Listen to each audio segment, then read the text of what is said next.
Good morning. Wow, does my screen look different?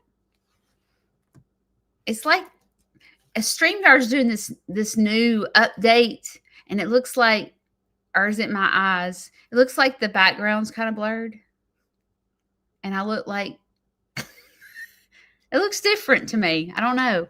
I know that they're making a bunch of updates. How are y'all this morning? I first want to give a shout out. I received this gift this weekend from Pam in Nebraska, and she wrote me. First of all, the card is beautiful. It has little birds on it, and she was at a craft fair and she saw this, and she said she thought immediately of me when she saw this, and she told me that one of her favorite things about my videos is watching me with the animals. And she gave me this most gorgeous, it's a bookmark, and it's a peacock, and it's purple. Isn't it beautiful? I'm definitely going to use this. It's so pretty that I want to use it for like sitting on my dresser or something, like on a book. I just love it. And it has the word trust on it. It has a little sunshine, a little moon, and it has the word trust. But thank you, Pam from Nebraska. I appreciate you so much. And I'm glad that, oh, there's a little heart too. I'm glad that you enjoy me and the animals, because I do too. All right. I have a great, interesting story today. It's kind of not mental health related, but it is mental health related in a way. I'm going to try to make it into mental health related. So I'm going to take off my glasses. So if you are new to my channel, when I take off my glasses, it means that I'm completely blind, and I concentrate on my story, and the chat room is just for you guys. So I would like to know what about my channel do you like the most? Do you relate to me talking about mental health? Do you relate to me by being a funny person? Do you relate to me by you like seeing me with the animals and the way I have trained the animals? Do you like Shane's projects? Like, and you don't have to list everything. I want to know, what is the top, like when you watch my videos or see me live or whatever, what keeps you coming back? What is I only want to know one thing. I don't want to know a list. I don't want to hear I like it all. I want to know the top thing that keeps you coming back to me. Okay. With that being said, it's time for me to get ready. All right, this is the deal. Y'all know that my whole life, I really wish that I could have made a career in dancing. When it comes to finding something you're good at, like whatever your hobby is, like if you're a golfer, do you wish that you could have made a career out of just golfing because that's your passion? That's what you love.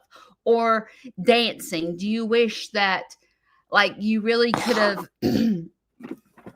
done dance your whole life and paid your bills? Like if you were a painter, do you wish that you could have made it as a professional artist and paid your bills painting, like doing what you love? I feel like when it comes to me, people in my family, like my son is in theater and he would love to make a career in the theater. Me with dance. I would have loved to have made a career out of dance, but it seemed like it was a dead end. Same with theater. It's like there's only, I mean, there is a lot of theaters out there, but in order to run after a theater career, you're going to have to leave your home, like you're going to have to leave Alabama more than likely. And like trying to figure out how to leave Alabama when you just graduated from college and you don't have a lot of money in your pocket. How do you make a career out of something that you love? Just like if you're a singer and you move to Nashville to try to make it big, only few make it big. And it seems like when you have this great talent, trying to make a career out of your talent, you really have to think outside the box. It's the same with farming. Even though farming is not considered an art, but like every single person that has chickens or has a farm, they wish they could stay home from their primary job and do it full time. They do. You see very few like farming like I do. I wish I could make a career out of it. But like farming, like raising cattle for beef, there are these large farms because without farmers, we wouldn't have crops and meat, right? So there are farms that have been farming their whole life, but like when you think of today in today's world,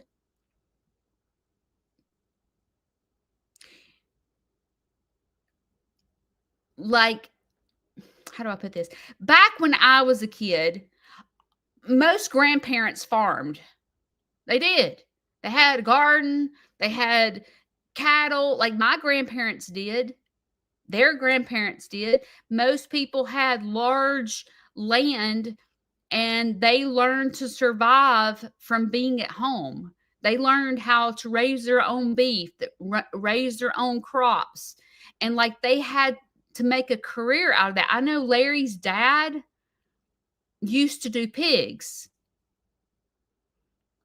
And he had a big garden, and that's what he did for a living.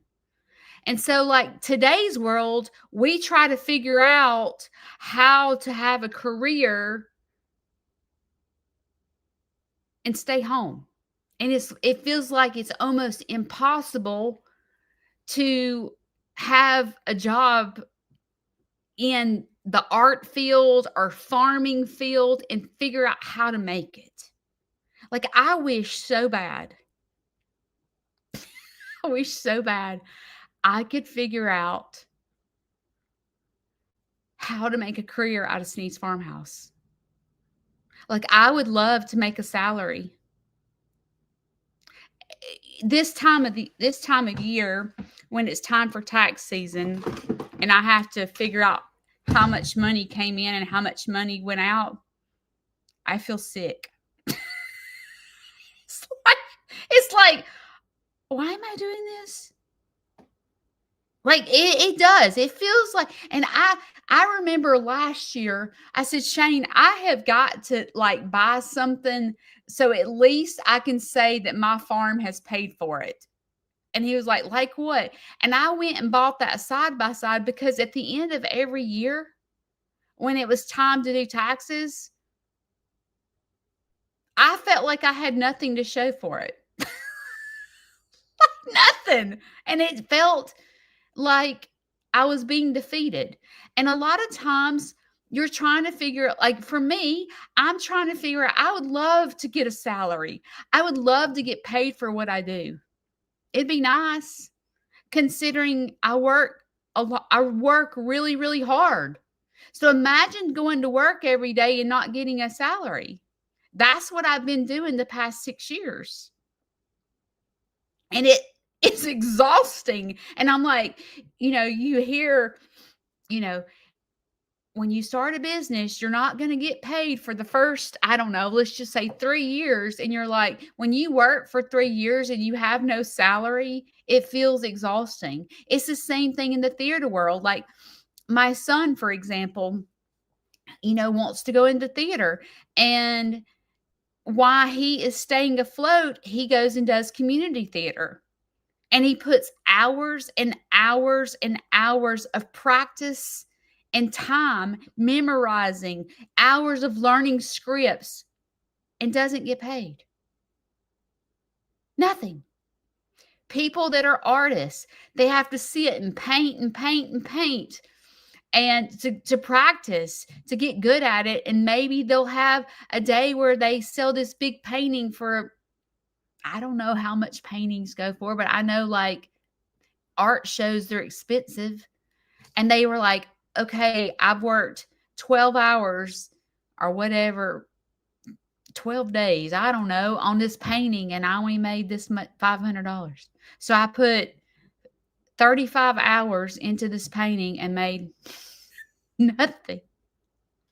It's like, what am I doing? And when you have a passion for something, how do you stay afloat to get where you're going? If it wasn't for Shane Sneed, I wouldn't be able to do what I do.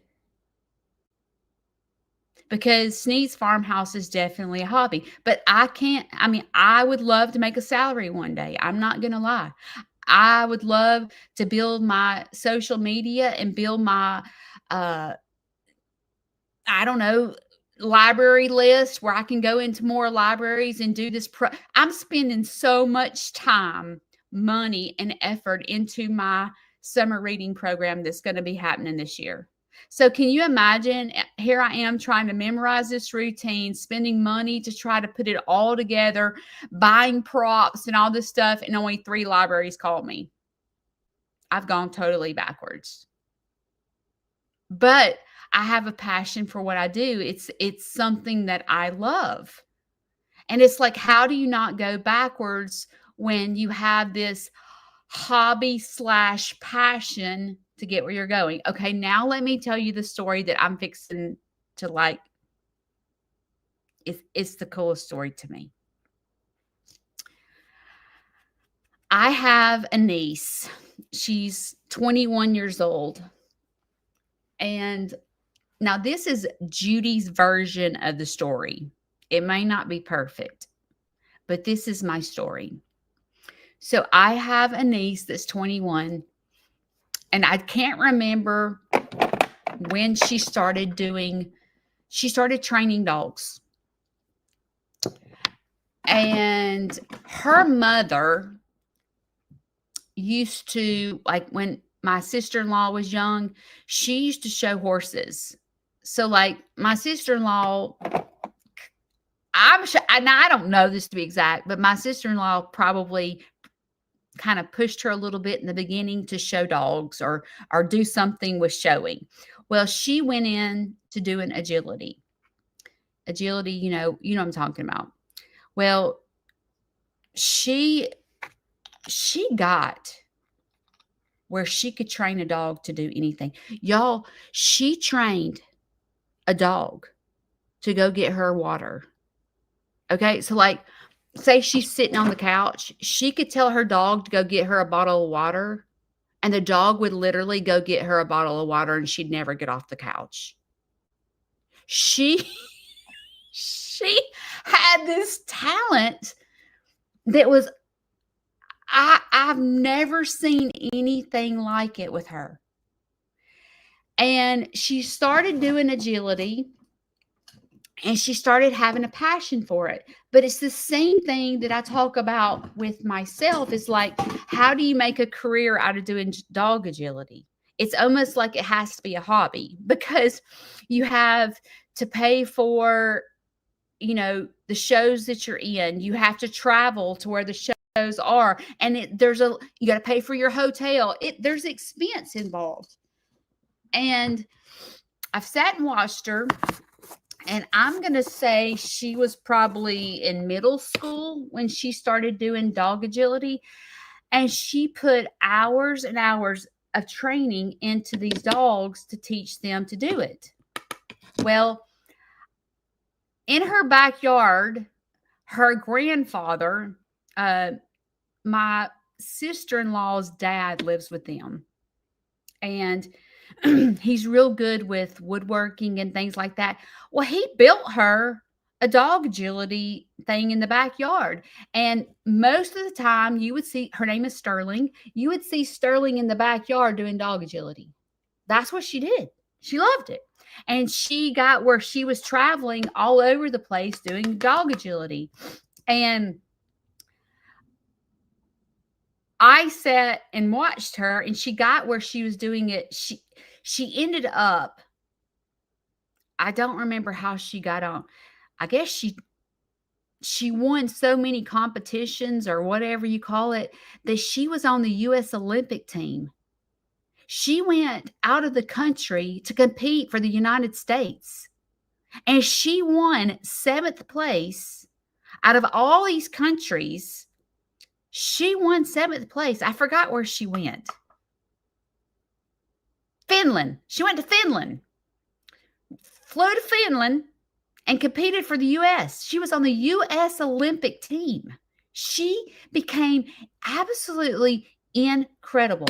Well, I will tell you, as she was a senior in high school, I began to go, oh my gosh, my brother better check in with her, because I was thinking in my head, same thing as my son. I was thinking, you can't make money doing this. Like, he better teach her, like, because she was, where me would dance, it was a dead end, because not every dancer makes it big. And it's the same thing with agility. I'm like, oh my gosh, she is going to be, because it's so expensive, she's going to be upside down. Because how do you make a career out of agility training dogs? And she graduated high school. And what did she do? She went and she works now for, I don't know what it's called, but she trains dogs. She trains for agility. And she also started this little side business where she trains dogs. Like, she takes the dog in her home and trains them. And in my head, I thought, how's she going to pay her bills?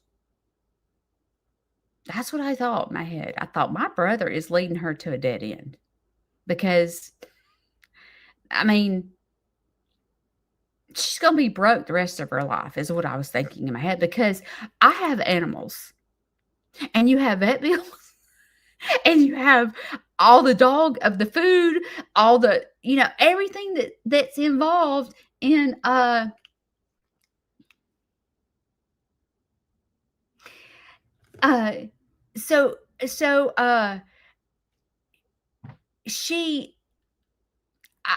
thought in my head, my brother should tell her that this has to be a hobby.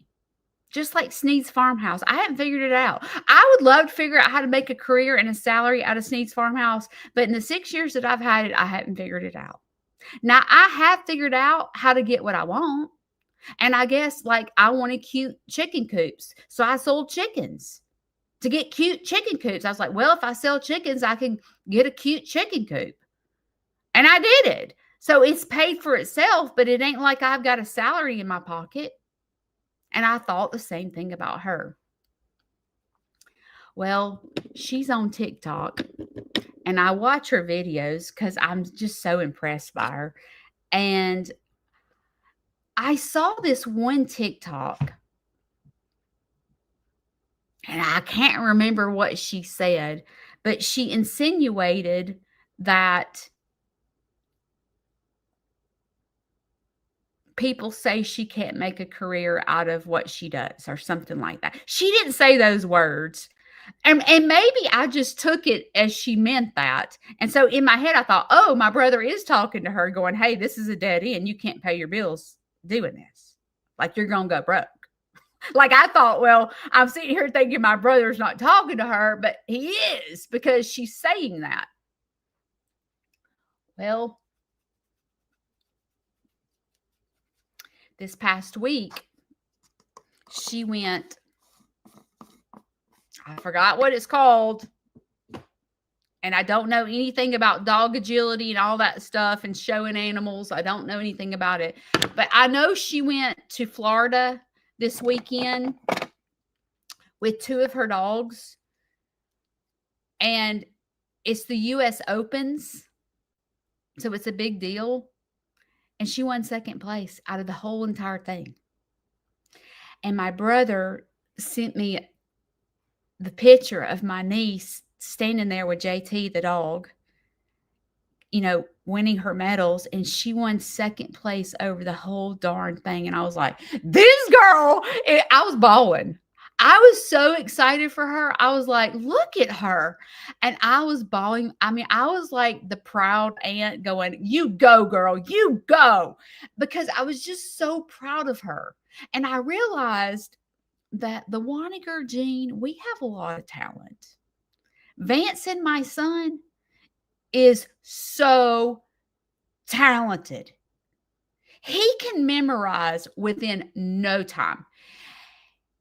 Like, he is the type of kid that has memorized the whole entire song, every song. Like, if he's going to try out, let's just say he's going to try out for a show. He has memorized every single song before he even tries out for the show. He's memorized it because he sits in his car and he listens to the music over and over and over until he's memorized all the lyrics.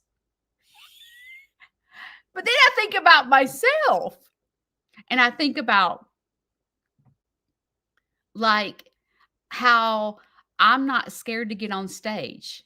I can't sing a lick, and I'm fixing to get it in front of libraries and sing and act. And I wish y'all could see this program that I'm putting together.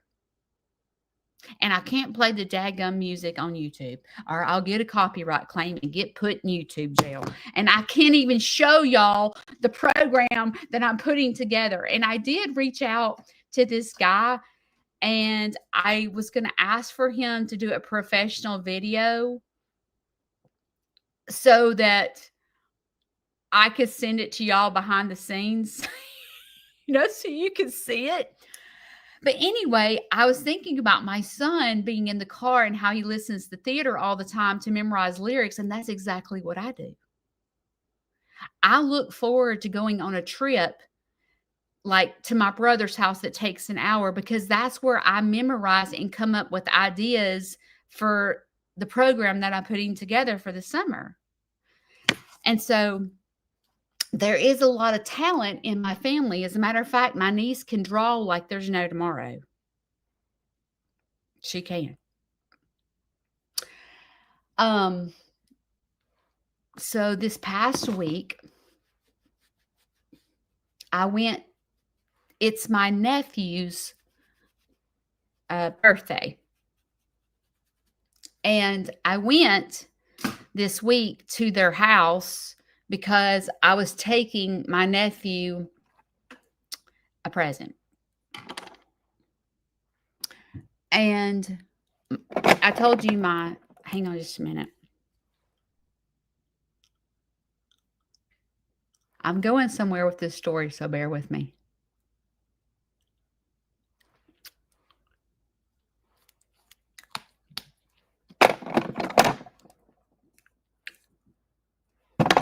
Hang on just a second.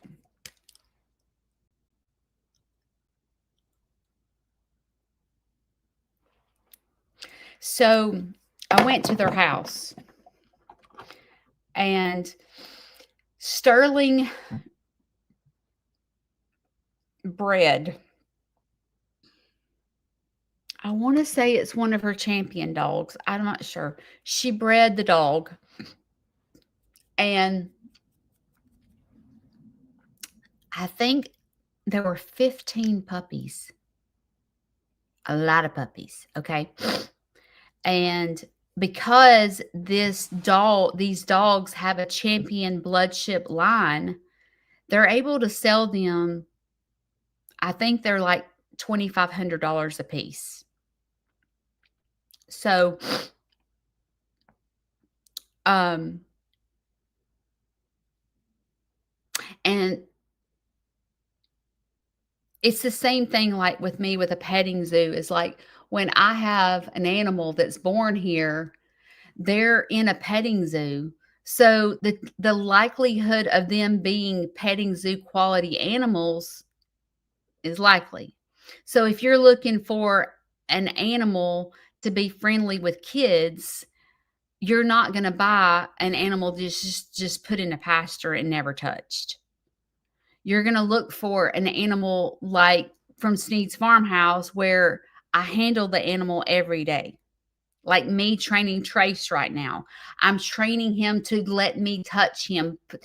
And it takes a long time to build an animal where they'll sit in your lap, like Sugar used to do, sit in my lap and let me sing to her. That takes time and effort and a lot of working with the animal to train them, like training a pig to sit, training an animal to go to bed, training an animal to go brush their teeth.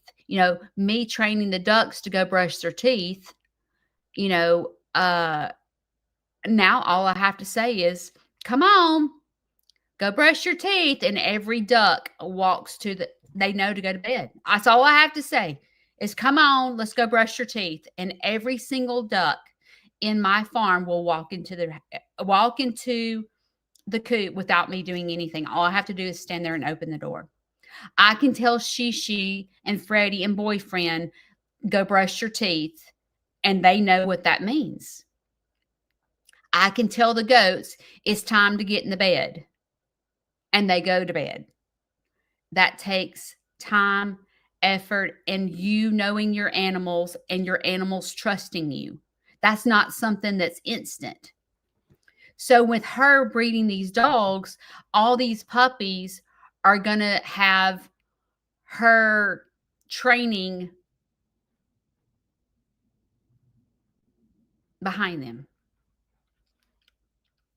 Well, when I went to their house the other day, my sister-in-law said, let me show you how God works.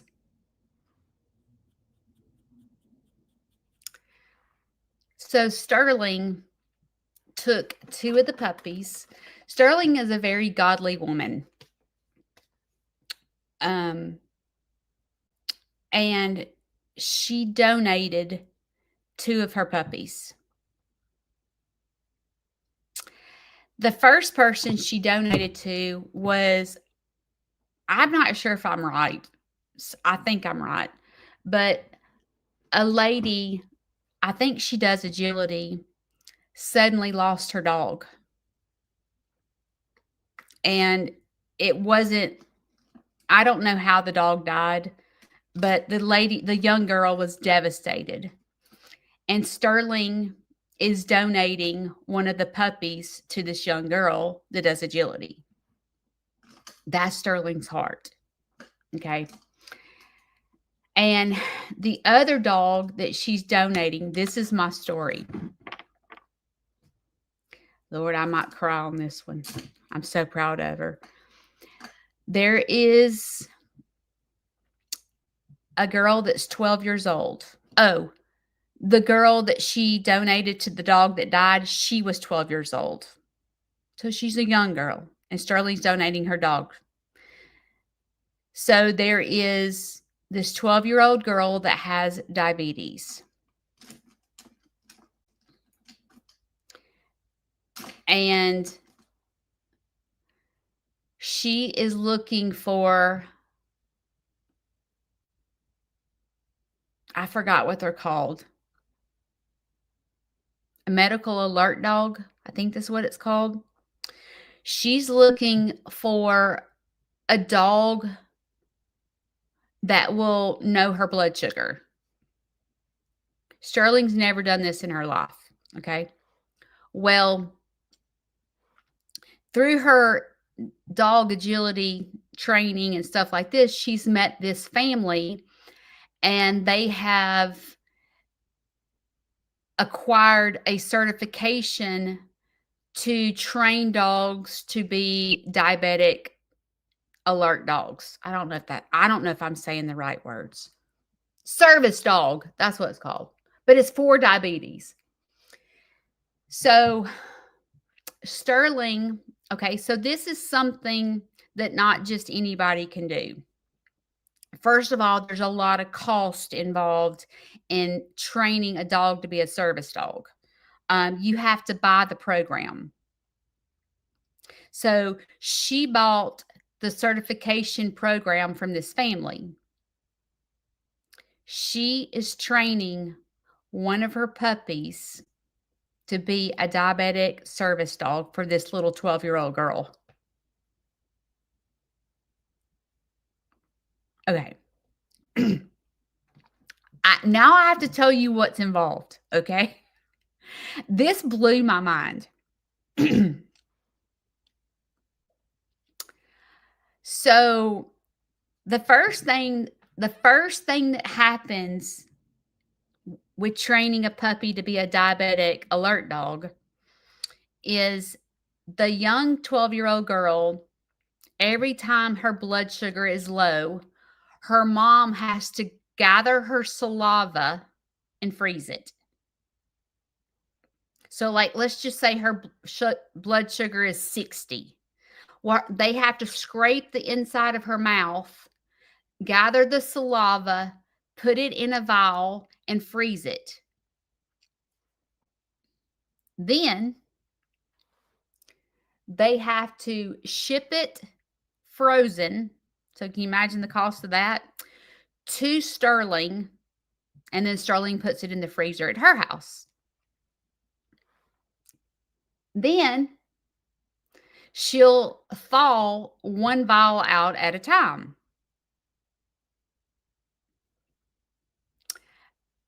And they have to mix the low blood sugar saliva. I don't know with what, but they have to mix the solution together. And then what they do is they spray the low blood sugar saliva onto the mama dog on her teats. They spray it. All the puppies are nursing off mom. So the puppy begins to learn the scent of what low blood sugar is. That's the first stage.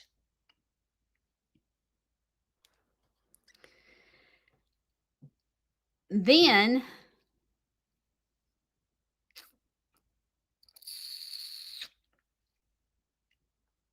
I can't remember exactly. This is the Judy version, okay? It's so I don't know exactly what I'm going to get correct.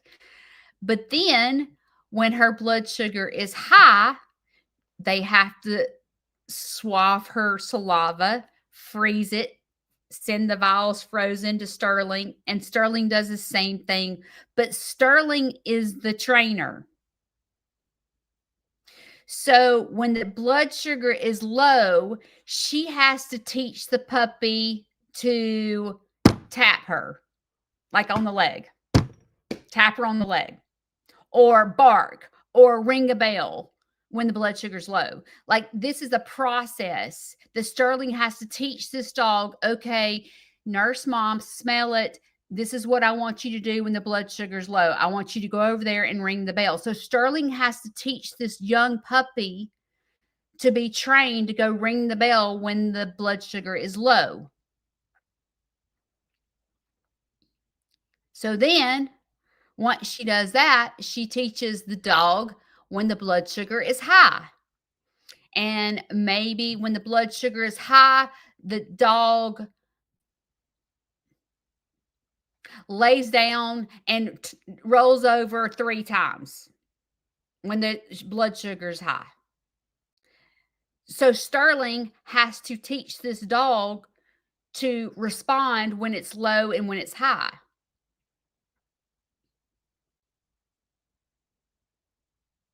She's never done this before. And I know in my head she will do it.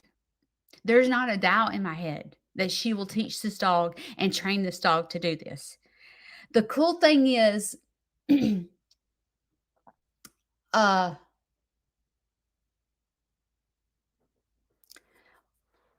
let me back up a minute. Sterling can do everything right. She can train this dog to do everything right, and the dog, because it's a dog, may or may not do it. So there is risk involved in training this dog because just like Trace, for example, I want Trace to be just like Dexter. But Trace has a different personality than Dexter. Trace may never let me lay on him. And that's just who Trace is. So you don't ever know when you get an animal, even though you take the time to train them, you don't know if they're really going to do everything that you want them to do, because it depends on the animal. As a trainer, you can do everything you can to get a pig to sit. And there may be this stubborn pig that no matter what you do, he's not going to sit. It's just a risk involved. So Sterling, the person that's getting this dog, they know in the back of their head there's risk involved. No matter what Sterling teaches this dog to do, it may be this stubborn puppy that will not respond.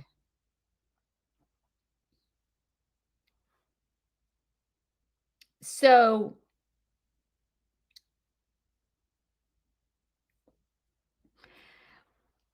how long does this process take? How long does it take to train a puppy to be a diabetic dog? It takes 2 years. So Sterling is going to have to train this dog for 2 solid years to teach it to be a diabetic dog and to respond to this girl's blood sugar. If this dog is a rock star and does exactly what Sterling teaches it to do, which I believe will, I've never seen her fail, and I've never seen a dog that's ever been in her hands ever fail. Dogs, she has this talent that she can teach a dog to do anything. Do you know that she has a dog that will put her chickens to bed? She doesn't and she keeps telling me, she's like, "Judy, I can train a dog to put your chickens to bed for you." And people keep going, "You need to get a Great Pyrenees." She's like, "I have a dog that will do it all. I can do that, Judy." But this is the difference. The dogs that she trains are Aussies, okay? They wanna go to bed with you at night. They wanna snuggle in the bed with you at night. A Great Pyrenees wants to be outside garden, okay?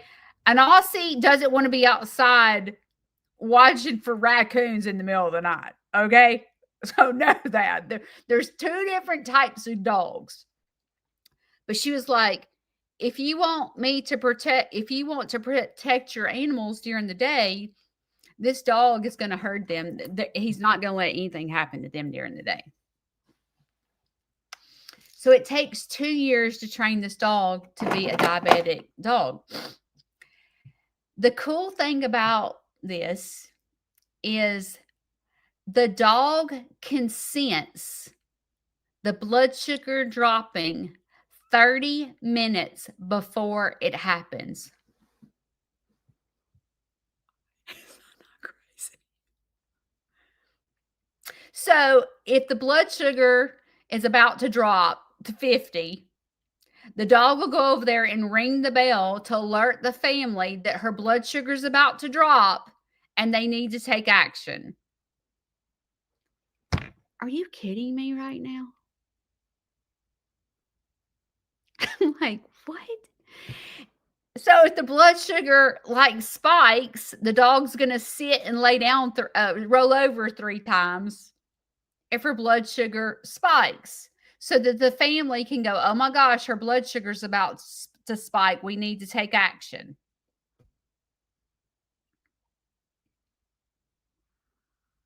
What?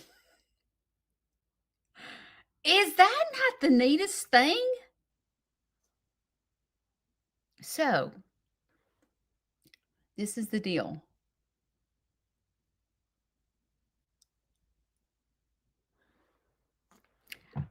How much does this cost?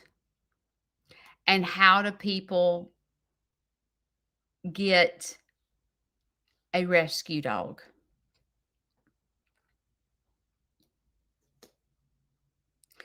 You heard what all is involved with training a dog. This is something Sterling has to do every day for 2 solid years.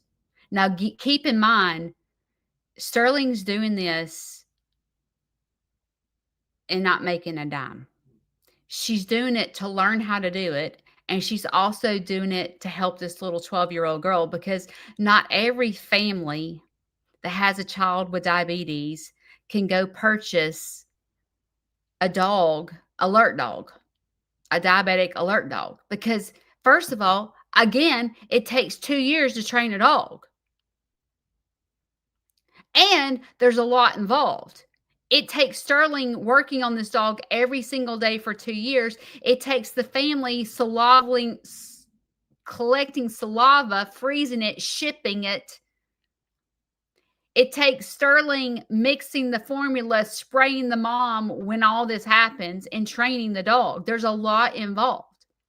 So if you went and got on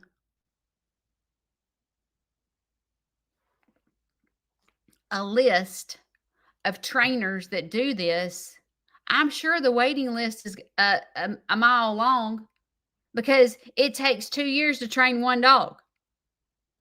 You know what I'm saying? And so now Sterling didn't tell me this. I just did my homework. Okay. I started studying it because I was so just intrigued by I have never, I mean, I knew it exists. I've heard about it before, but like when it's this close to home and I get to watch this dog develop into a diabetic rescue dog, it's so cool. So, like, I want to follow the story. I want to follow the next 2 years of her training this dog. Said, I'm coming to film you. This is the coolest thing I've ever heard. And it's right here in my back door. And I just think it would be the coolest story to us watching, is this dog going to do it or not? I mean, there's no way to know. I mean, it's a gamble. I mean, Sterling can do everything in her power every single day, and this dog may not do it. But it's a story that I'm very interested in. I want to watch her do this. I did call her on the phone last night to ask if I could tell this story today, and she said yes. I'm not telling it without asking her first. But how much does it cost for a diabetic rescue dog? Between $30,000 and $50,000.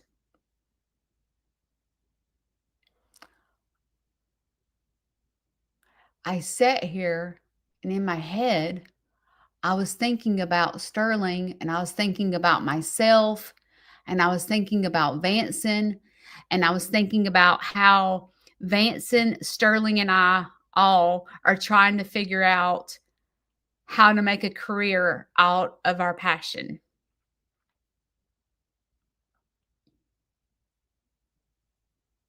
And in the back of my head, for myself, I hope one day that I can. I mean, it's not my top goal. You know, I don't look. I'm not looking to get rich. I would like to get paid for all that I do. It would be nice.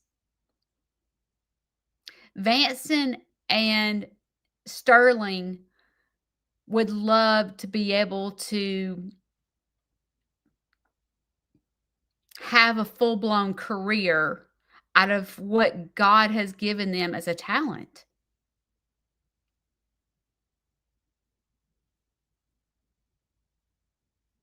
And I sat here and I thought, what is it going to take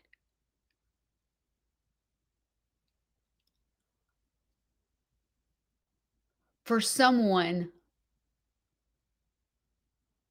to have this incredible passion and talent to turn it into a career. But as I sat and watched Sterling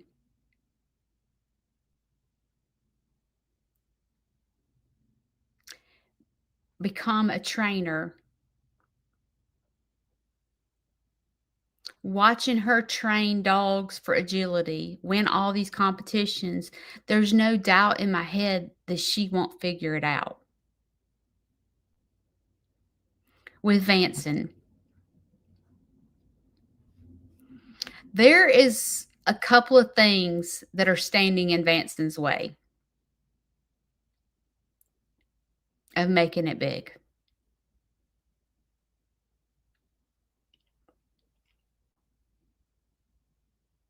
And I hope he overcomes them because he is so talented.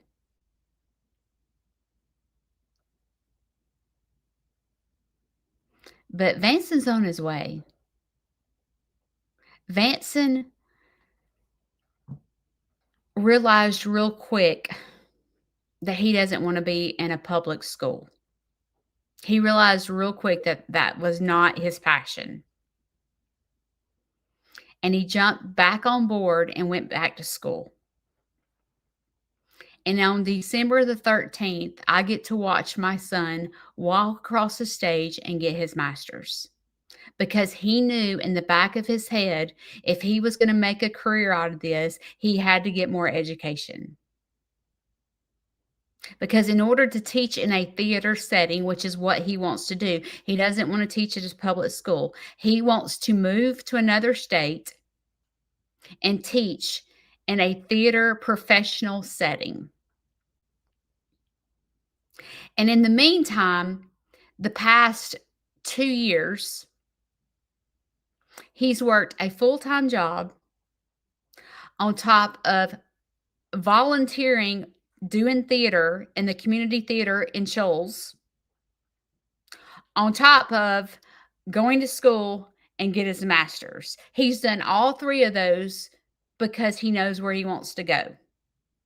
Sterling. She has worked since middle school to do agility. The girl is talented. She knows the talent that God has given her. And she's trying to figure out how to make a career of something that she loves.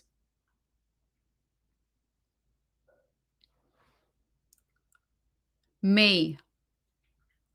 Y'all have watched me over the past 6 years bust my tail. Y'all see me in schools. Y'all see me doing tours. Y'all see me giving back. Y'all see me going into libraries. Y'all see me putting together a whole program to teach kids. Y'all see me filming, putting out videos every single week. It is a commitment. Y'all see me bust my tail.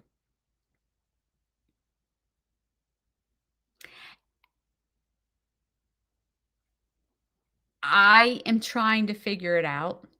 Sterling's trying to figure it out. And Vanson's trying to figure it out. Because when it comes to life,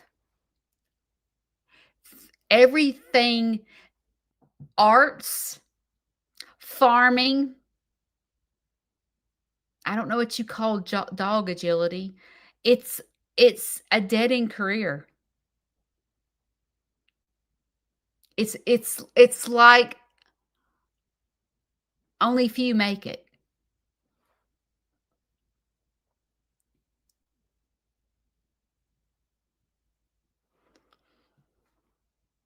But I sit here and I feel very proud of my family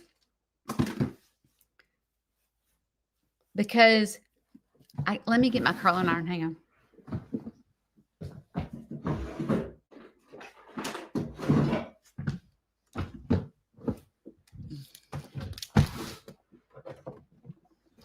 I will tell you, When you're trying to make a career or get a salary or whatever you want to call it out of something that you love, and you put hours and hours and hours of work into something,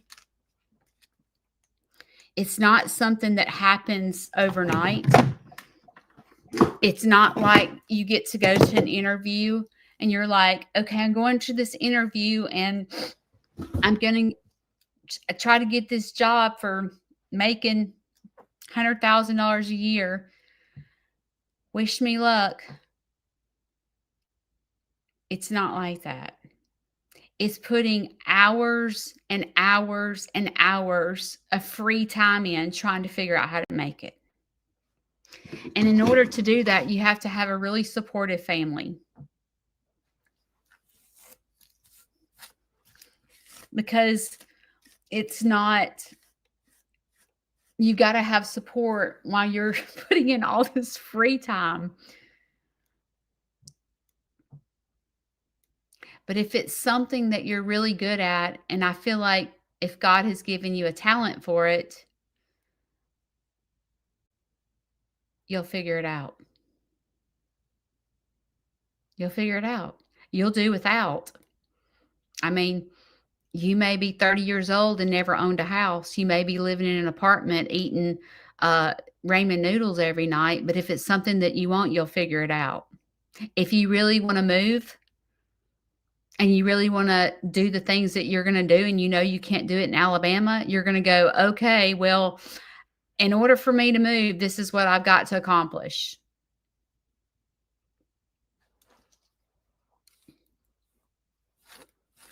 I think when it comes to mental health, how many people have been in a job they absolutely hate?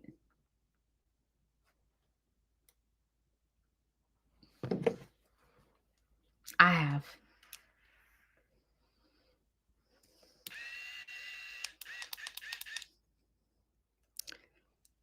I have. There's nothing more miserable than going to work every day, living paycheck to paycheck, and absolutely hating your job. When I tell you that will jack you up mentally, even if you don't have mental health issues, that will jank you up. Living paycheck to paycheck, feeling like there's never going to be an end to this. I'm never going to get ahead financially. I'm never going to, like, I will never make it. There's no way I can do this 10 more years. I hate going to my job. I feel like personally, to work on your mental health with a career, this is just my opinion. I feel like God gave every one of us a talent. Every one of us. God gave us a talent. There is something you're good at.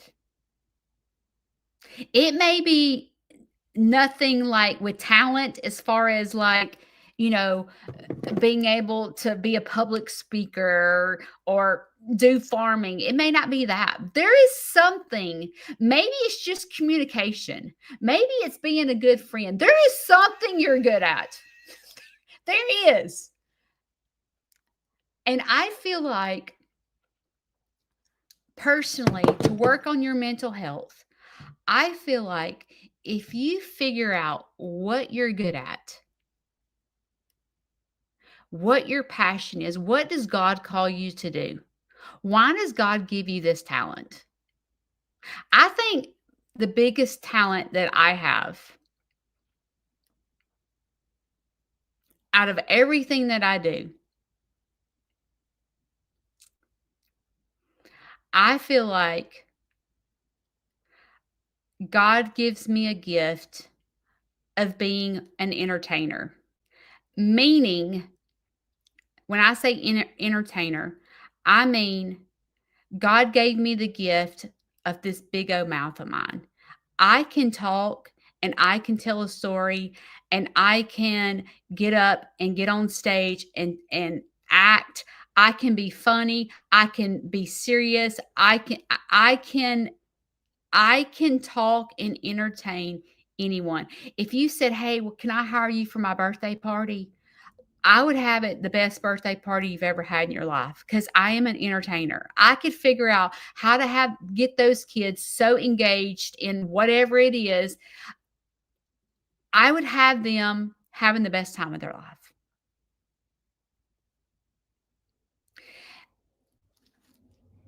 And although you might hate your job and you can't just leave your job because you got bills to pay, let's just say, or let's just say that you're retired and you're like, well, I don't have to work anymore, but I'm bored.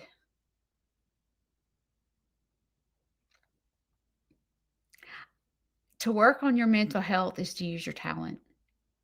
I feel like God gave you that talent for a reason, and if you're not using it, you're wasting your time.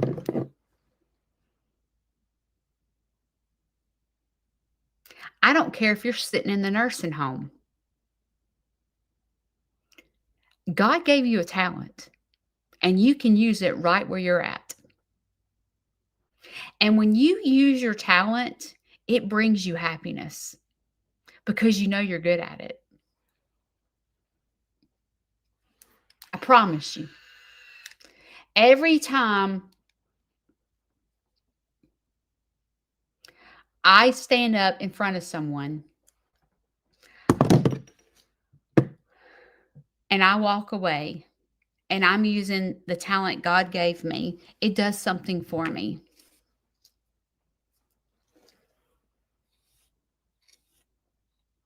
What are you good at? Do you even know your talent? If you don't know what your talent is, ask people that have known you your whole life. What am I good at?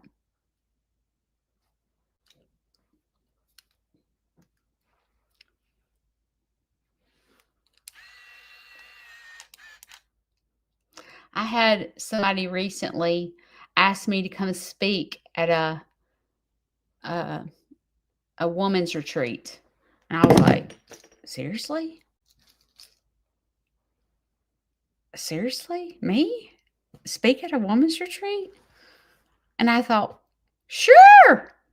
I can remember when school said, "Hey, do you do field trips?" I was like, never thought about it, but sure. I'll do a field trip. I'll do a field trip. Hey, do you allow people to come to your farm and see your animals? Well, I've never thought about it, but sure. It wasn't like I said, I think I'll be a petting zoo. People reached out to me. Hey, can I see that you're on Bookface and I would like I would love to come lay on that pig like you do. Do you allow people to do that?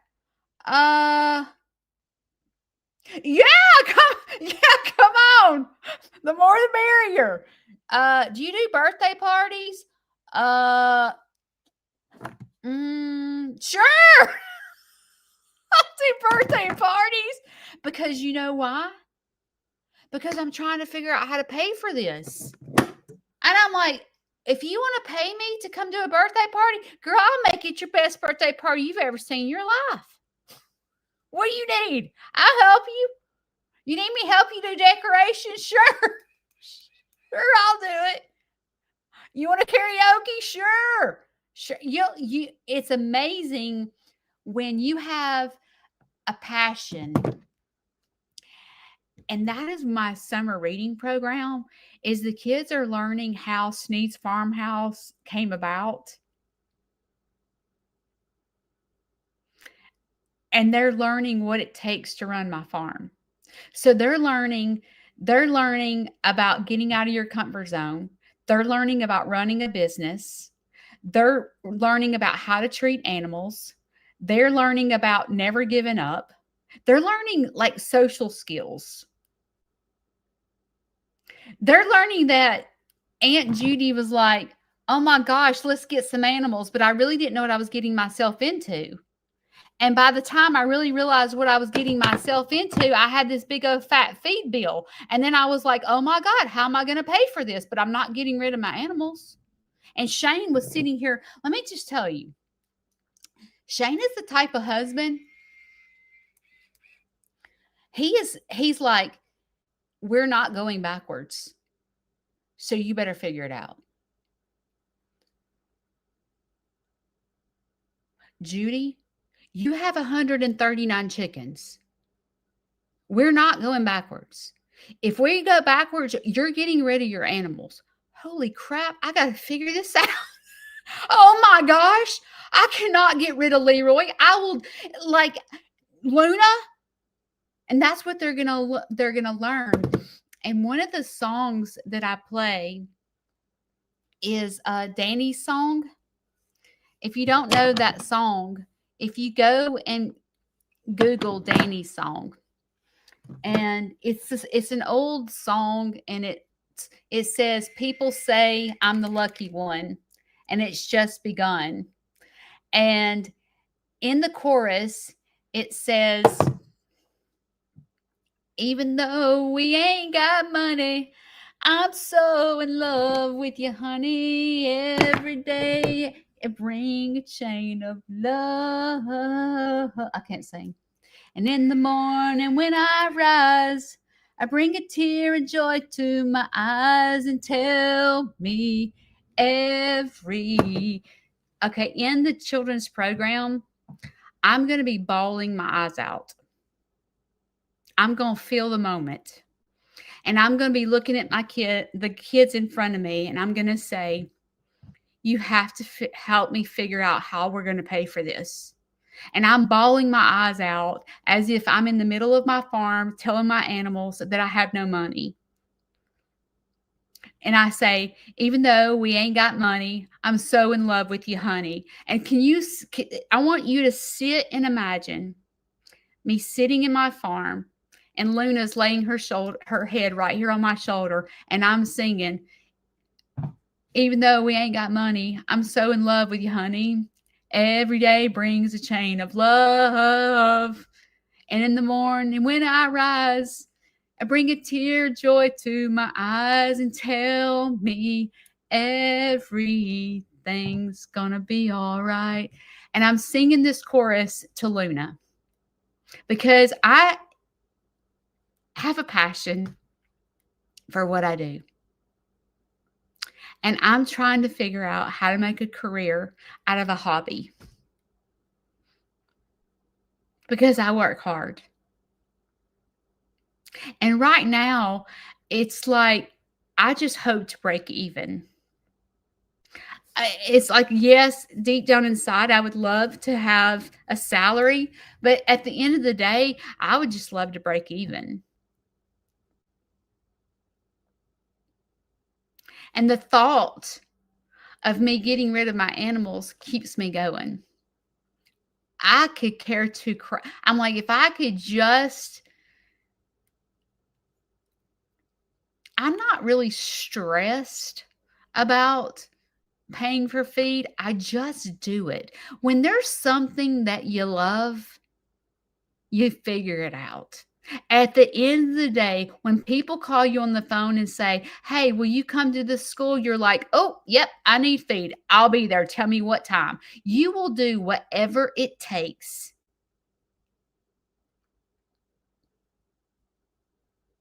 And Sterling, she is doing whatever it takes because this is her passion. And where the whole world says you can't make a career out of agility, or you can't make a career out of training a dog, or Vanson, you can't make a career out of being in theater. Only few make it. Judy, having animals is a dead end. It's a dead end. It's a money pit. And it is, okay? You constantly have medical bills and feed bills and all this stuff. But at the end of the day, if you keep your focus and never give up, you'll figure it out. Maybe you have a job that you're miserable in right now and you're like, I wish I could do this and make money. Start doing it on the side. Start doing it. Because I'm going to tell you something. When you put your mind to something, you can do anything. You can. I know I can. If you looked at me and said, Judy, just like Shane does me, Shane puts stress on me. He says to me, you are bankrupt. And I'm like, I could care two craps. Because when I go sit in my farm, I'm rich.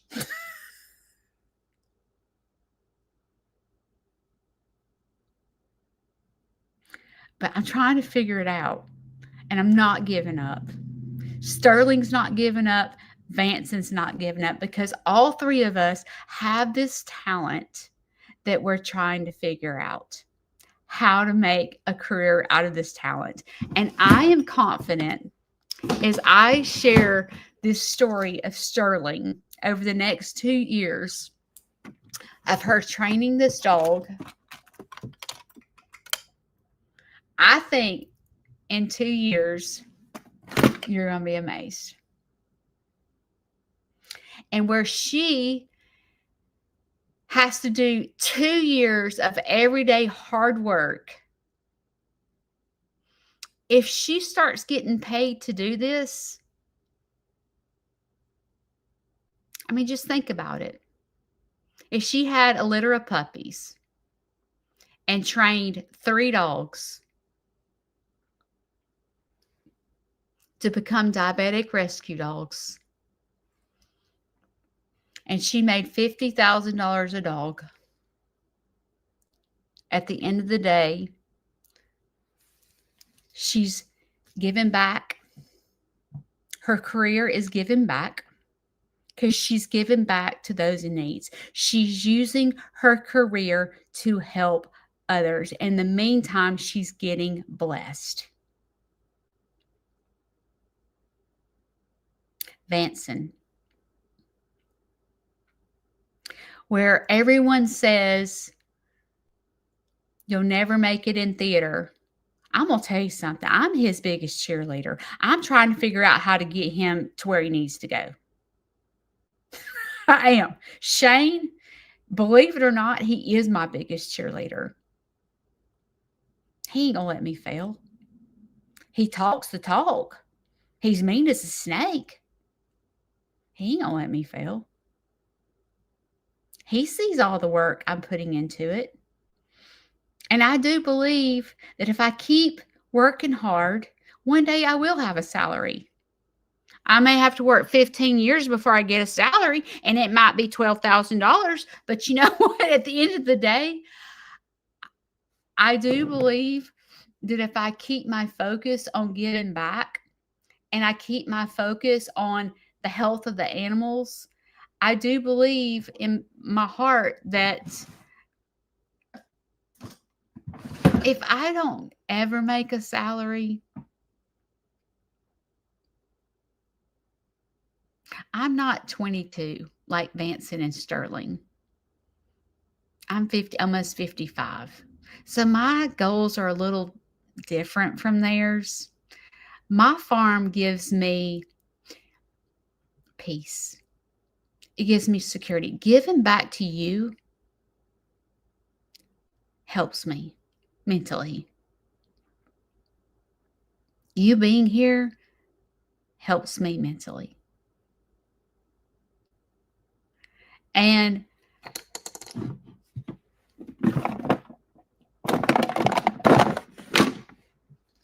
I hope that as you're sitting here listening to this story about Sterling and the dog and about me trying to figure out how to make a career out of Sneed's Farmhouse, I think that when it comes to the end of the day and you have choices, I think sitting it out is not using your talent. I think God gives you a talent for a reason. I don't care where you're at in life. God gives you a talent for a reason. Sitting it out is not using your talent. Now, how you use your talent is something that you have to figure out. Dancing, I feel like, is using your talent. Think about it for just a minute. Why do we have this talent?